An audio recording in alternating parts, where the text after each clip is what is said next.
আগমন ঘটে যি অঞ্চলত বেংকত মানুহৰ জমা ধন থাকে আৰু জমা ধনৰ উপৰিও সেই অঞ্চলৰ ৰাইজক লেণ্ডিঙৰ জৰিয়তে ঋণৰ জৰিয়তে বিভিন্ন উদ্যোগ প্ৰতিষ্ঠা বা ব্যক্তিগত বিষয়ত বেংকে সহায় কৰে সেই অঞ্চলটোত অৰ্থনীতিটো কিছু ভাইব্ৰেণ্ট হৈ থাকে আমি আশা কৰিম সৰুপথাৰত বেংক যথেষ্ট কম আছিলে ষ্টেট বেংক আছিলে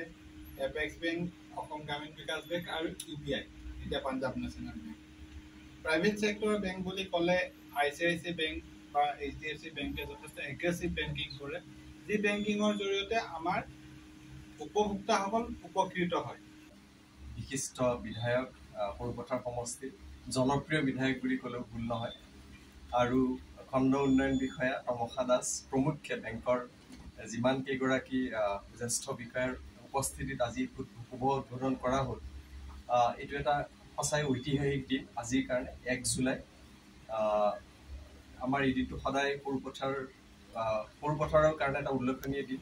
আৰু বিশ্বজিৎ ডাঙৰীয়াই কোৱাৰ নিচিনাকৈ আমি অৰ্থনৈতিকভাৱে তেতিয়া সবল হ'ব পাৰোঁ যিমান ভাৱে আমি অৰ্থনৈতিকভাৱে আমি আমাৰ এই অঞ্চলবাসীক আমি সহায় কৰিব পাৰোঁ